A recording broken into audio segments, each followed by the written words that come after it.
What's up, everyone, and welcome back to HBCU Game Day. I am Symone Stanley in our Atlanta studios, and we are here to preview the upcoming 2024 NFL Draft. Over the next couple of days, we will be joined by some HBCU NFL Draft prospects. I am joined by our Wilton Jackson, and we have Brandon Condrington, a defensive back out of North Carolina Central University, joining us. Brandon, how are you doing?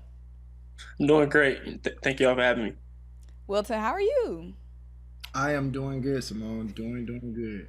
So, Brandon, you are our guest today. We are 2 weeks away from the NFL Draft. How are you feeling right now? It's a blessing, just being able to be in front of you guys, and getting an opportunity to speak about myself and, yeah, just being in front of you guys. Absolutely. I noticed that shirt you have on, culture over scheme. Is that a part of North Carolina Central's theme of the team? Yeah, it was, it was the day one motto coming in under Coach Oliver. That was his main thing, coach over scheme. Having a brotherhood to propel everyone to be successful in the field. Absolutely. When you look at Coach Oliver, you talk about somebody that's methodical. That explains him to a T.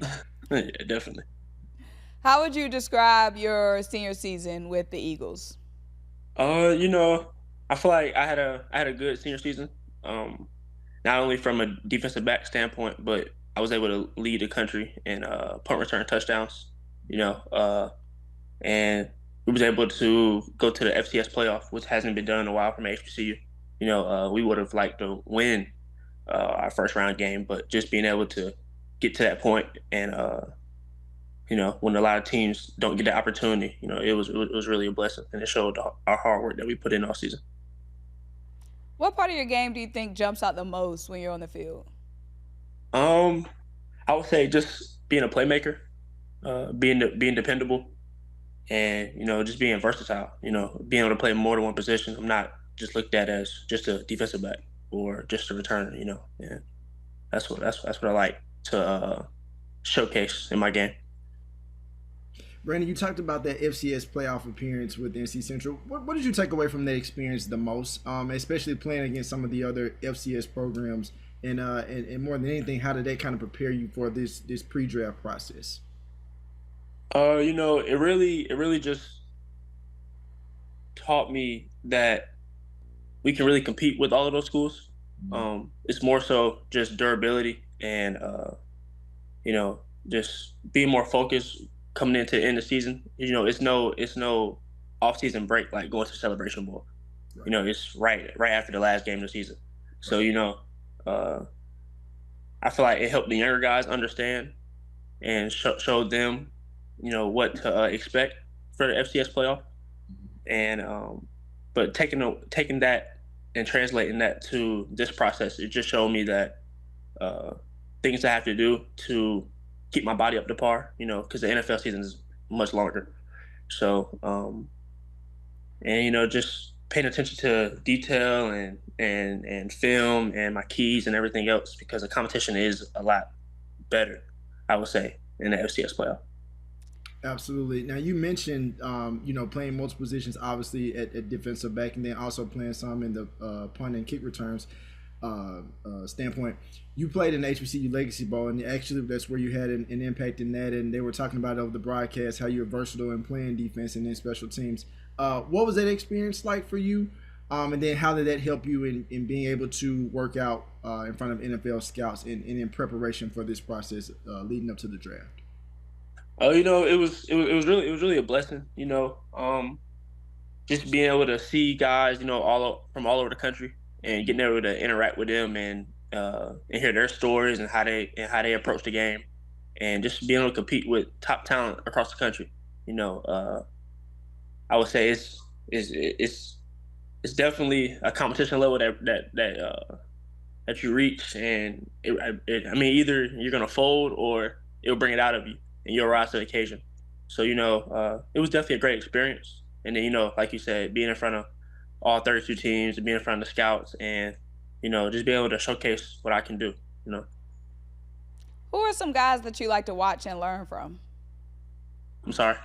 Who are some guys that you like to watch and learn from? Uh, one of the guys that just came out a few years ago, Jacoby Durant.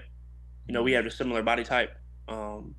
The Mike Jones, who came out of Central and went pro, he was a returner, DB, similar body type. DeMarcus Jones, he was at Houston. He actually just went in the draft 2 years ago.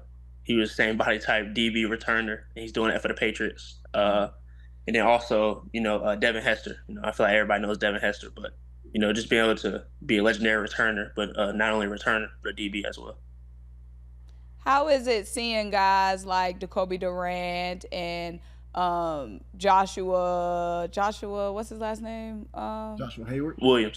Joshua Williams come out of HBCUs and immediately make impacts in the secondary on the NFL level? It's definitely motivation. It shows you that it's possible. And, it's honestly crazy just knowing that they were where you were at. Or I think Josh came from D2, and that shows that it's possible. If you're good and you put it on film, then they'll find you. So it's definitely motivational. Absolutely. Let me ask you this: because you've played both, well, you're in a combination of playing both positions on the defense and then also in special teams. Would it is it a certain position that you would want to play more at the next level, or does it matter? Honestly, it doesn't matter. I just want an opportunity to showcase what I can do, rather, like you said, special teams or defensive back. Even at the Legacy Bowl, I did play a little offense too. So the scouts had asked that from me when I got down there. Mm-hmm. So even on the offensive side of the ball, I'll play whatever. I'll just do my part and give it 1,000%. Did you specifically want to add, special teams play to your repertoire because of the versatility that it adds?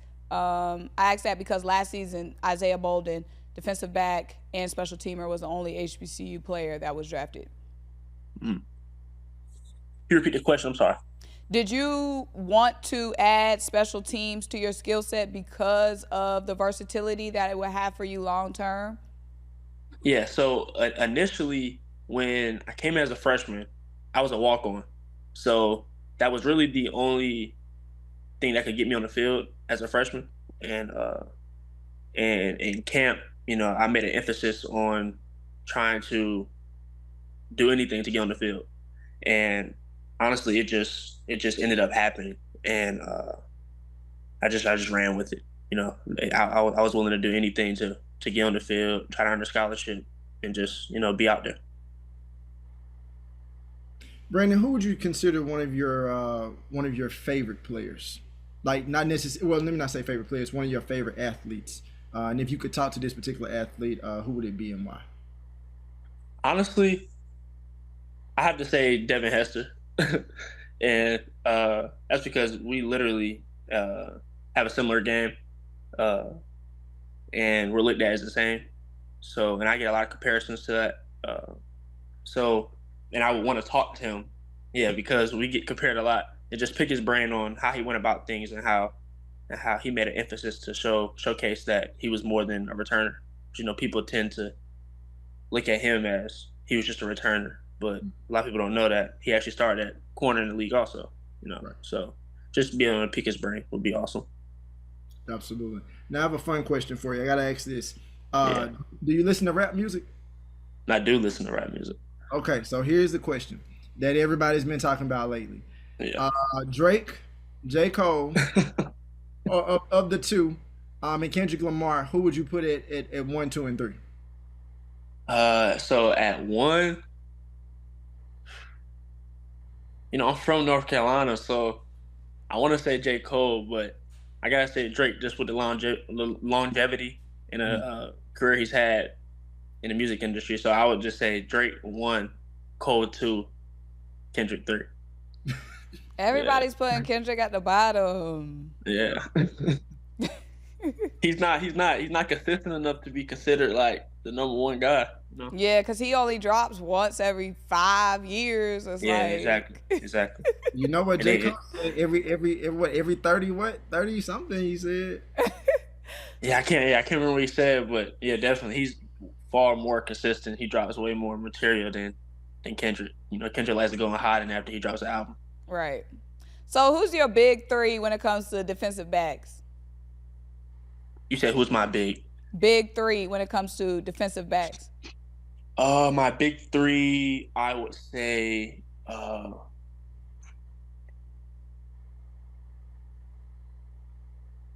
would have to say my personal big three, just based off how I play and my body type. I would have to say, you have to say Dion. You got to throw Dion, even though we're not the same body type. You got to throw Dion out there. Dion, there's no order though, but I would say Dion, Kenny Moore. He's now the highest paid nickel DB in the NFL, and just Kobe Durant. Just based off because I found myself watching Kobe's film a lot and Kenny Moore's film a lot, and just trying to figure out what helps them be successful with where they are right now. So that had to be my big three. Respect. I like it. A little old, a little new. Good little mix. Mm-hmm. Any more questions, Wilton? Yeah, I was going to ask this question. Is there any particular NFL team that you like the most? So I just don't care where I go, but I always grew up being a Steelers fan. Okay. You know, I played Pop Warner. I started playing football like I was 6 or 7, and I played for the Capital City Steelers. So I've always been a diehard Steelers fan. We got a lot of Steelers fans in the HBCU. We talked to a couple of prospects, and Steelers keeps coming up. Okay. Yeah. I say Mike Tomlin out there doing his thing. Right. Gotta respect Mike Tomlin for real. Yeah.